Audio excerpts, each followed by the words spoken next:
Welcome to Cafe Mutual YouTube channel. I am Nishan Patnaik, Associate Editor, Cafe Mutual. Friends, we all agree that it is difficult to navigate equity markets, especially the current market cycle, which is on the uptrend post-COVID times.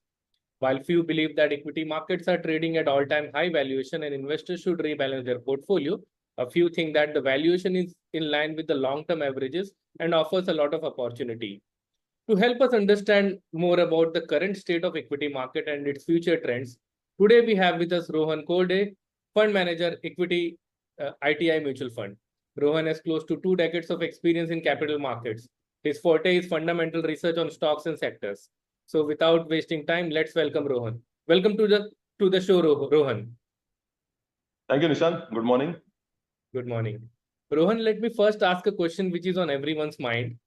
As you know that while the market have reached all-time high of late it is showing some sort of downward trend, largely due to the external reasons. However, on the domestic front, India looks stronger with healthy GDP growth, PMI expansion, and increased exports.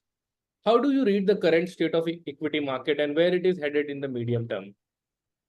As you rightly pointed out, the Indian equities have declined from the recent all-time high, and this has been due to the global sell-off triggered by worsening US economic data, the unexpected monetary tightening by the Japanese central bank, and for the past 2.5 years, the geopolitical scenario globally also has been uh, pretty volatile. We have seen localized conflicts erupting in different continents.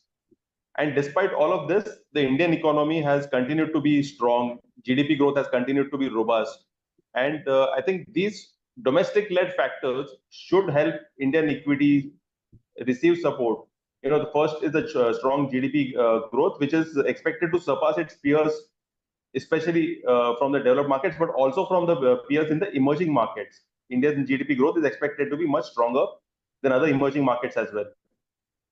Secondly, domestic investment continues. Net inflows from the domestic institutional investors into Indian equities were in excess of 23,000 crores in July 24.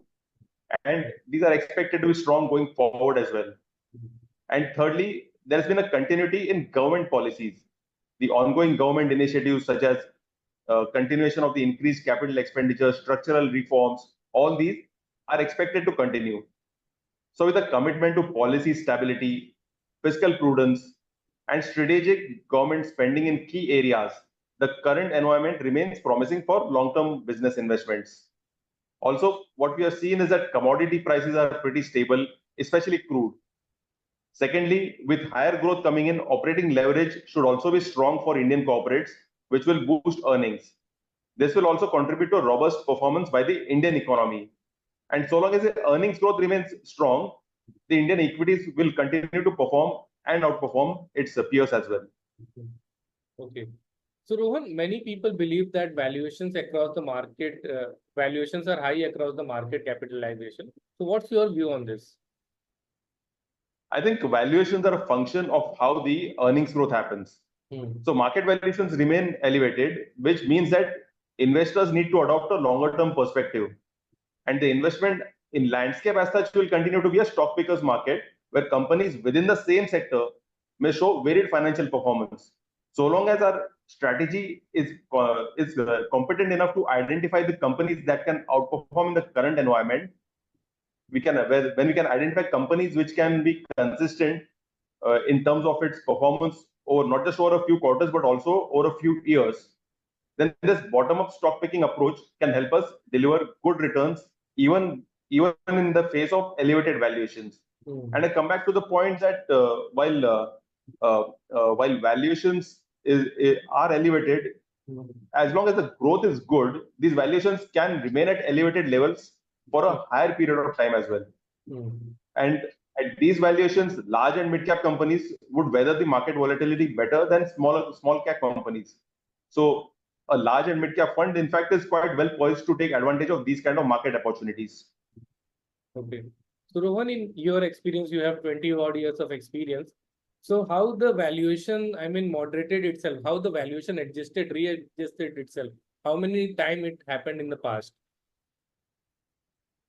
So markets always tend to be cyclical. The current market cap to GDP ratio is probably at an elevated level as high as it has been in the previous peaks as well.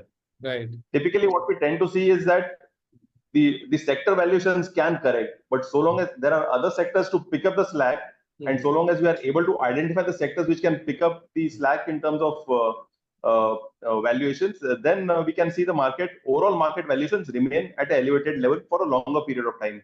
Okay. If we look back, then till the 2007 cycle, it was the infrastructure sector which was doing well. This was followed by the FMCG and banking sectors doing well. In the last few years, we have seen the capital goods sector doing well. The infrastructure sector has also been doing well in the last couple of years.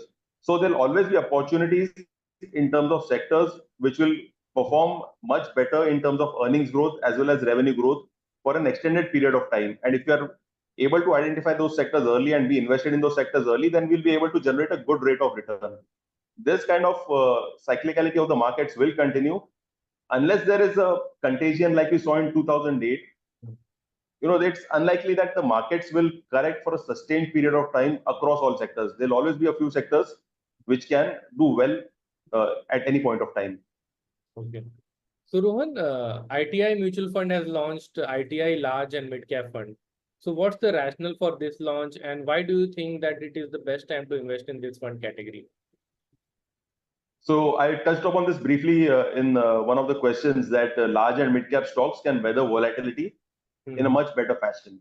Okay. Now, what we saw in the last 5 years also is that despite the global challenges, despite lingering effects of COVID, Indian economy was able to rise in the top 5 in terms of global GDP rankings, and it was 11th maybe a decade ago.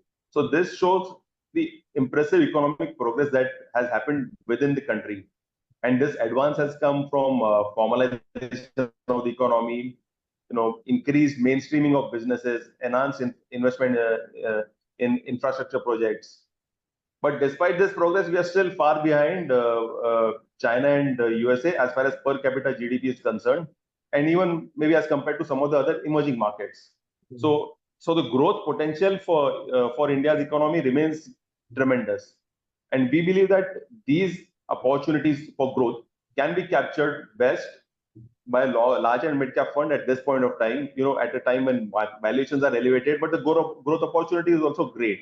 So a long-term opportunity can be captured best by a large and mid cap fund at this point of time. So here the fund will have a prudent investment choice, offer a prudent investment choice for investors, and we can combine the stability of large cap funds and the growth of mid cap funds, and this will help us capture the overall long-term growth in India's evolving market. Okay.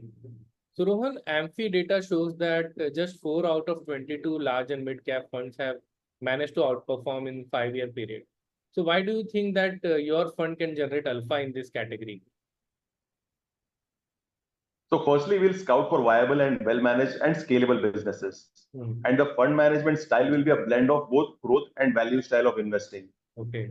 Now, within this overall umbrella of large and mid-cap companies, which is 250 companies, we believe that a third of the portfolio, running up to 40% of the portfolio, should be invested in steady businesses. These are companies with reasonable valuations, long-term business viability, and these will be steady compounders over a period of time.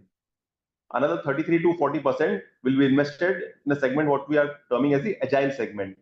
These will be businesses with visible growth path, but whose key growth drivers are already in place and are contributing to the now of growth rather than any future growth projections.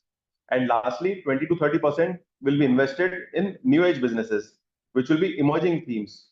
Over here, the fund manager will have the option to choose small cap companies as well, which have a potential to generate alpha and become mid cap or potentially large caps in the future.